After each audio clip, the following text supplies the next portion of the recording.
I've got two absolutely phenomenal clips to share, and trust me, you're going to love them.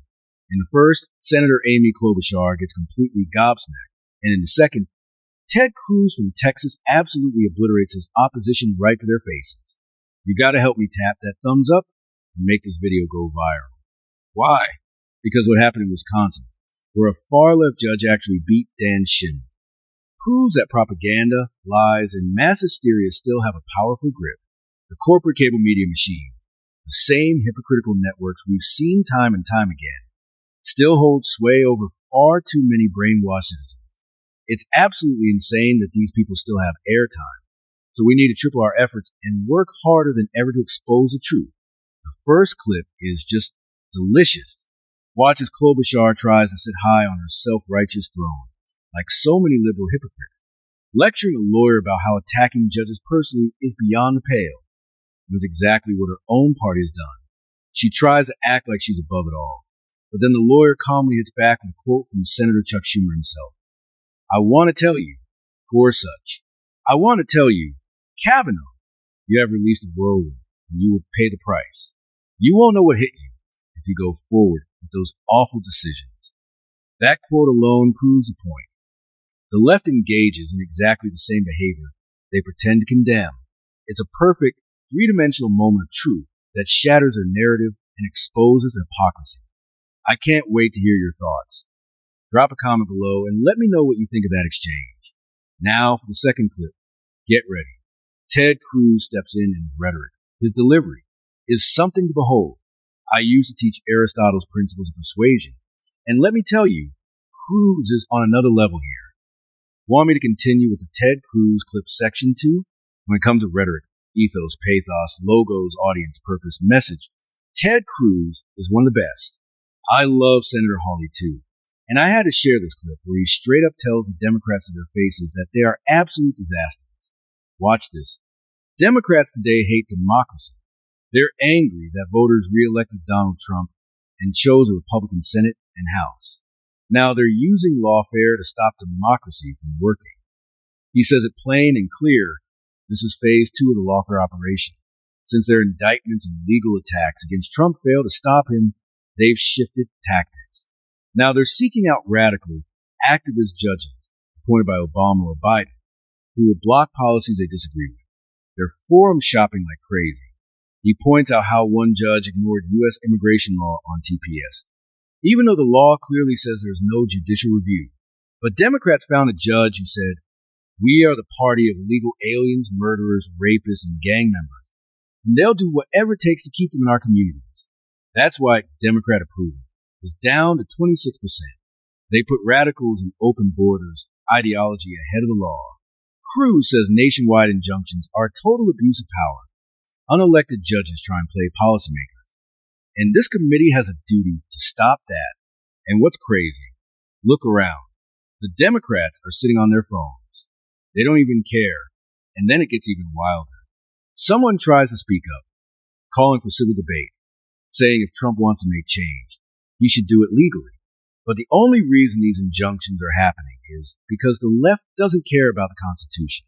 And when asked why Trump-appointed judges don't file in red districts, they dodge the question. Democrat attorneys general are literally hunting for left-wing judges because they know they can't win fair fights. When real debate happens, they don't want it. They want scripts, sound bites, Soros money, and talking points. Most of them have never worked real jobs, and all they care about is staying in office. You can tell it's all about re-election, not the people. Just watch Cruz dismantle it all. If Ted Cruz doesn't get re-elected, he'll be just fine. He'll make a fortune, start his own private practice, or easily get hired anywhere.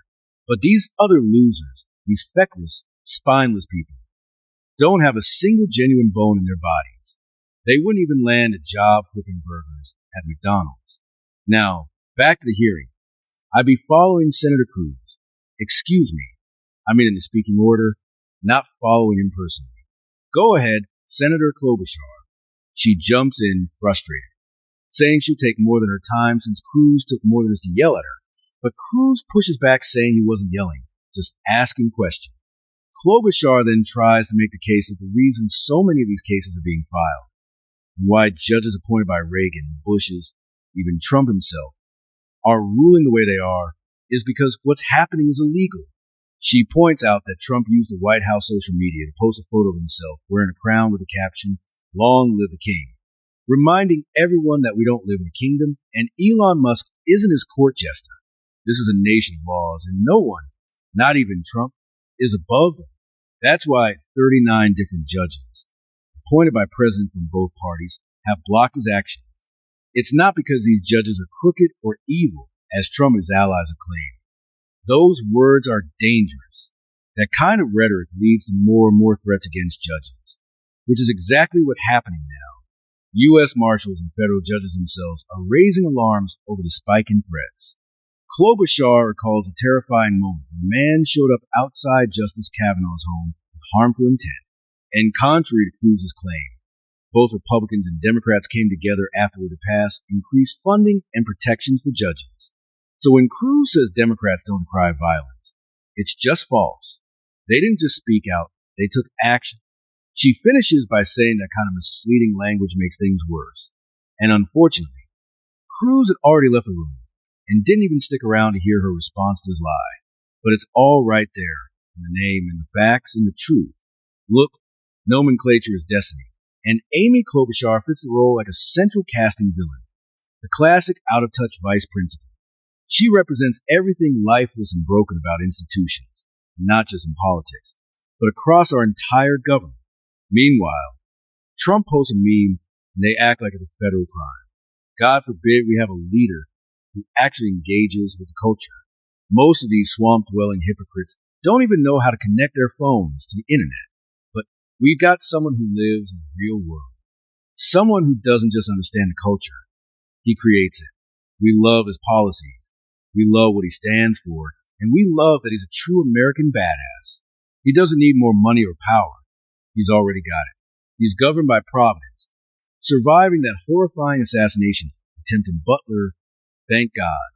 And on top of all that, he's got personality, charisma, and a killer sense of humor. Be honest. If you had to choose, would you rather hang out with President Trump or Chuck Buck Schumer, Elon Musk, or Amy Klobuchar? We voted for Trump. And when you try to block that vote, you're defying the will of the American people. Klobuchar, I denounce you, and on behalf of America, I say, resign immediately. Let me know what you think in the comments below. I love how Ted Cruz is calling out the weaponization of lawfare, the politicizing of the DOJ, and the third world banana republic tactics being used against political opponents. We didn't vote for that. We voted for closed borders, law and order, and an economy that makes sense. Reciprocal tariffs that benefit American workers. I even made a full video on tariffs. It'll be on the end screen. We voted for all of it. The humor, the personality, the strength. I do Trump impressions all the time. And I think I do a pretty good one. He's a legend. Thank you, Mr. President. We love you. We didn't vote for Klobuchar, Schumer, or Communist Crockett and AOC. This is government of the people, by the people, the people. And right now, you're standing in the way. You're the enemy of that. Step aside. The times are changing. And if you're not here to help, you're going to be left behind. I may be paraphrasing Dylan, but you know exactly what I mean. So smash that thumbs up if you love this country. Drop a comment. Check out my video on tariffs. Tap my face to subscribe. And as always, may God bless you, and may God bless the United States of America. Stay tuned, and don't forget to subscribe to my YouTube channel. And thanks for watching.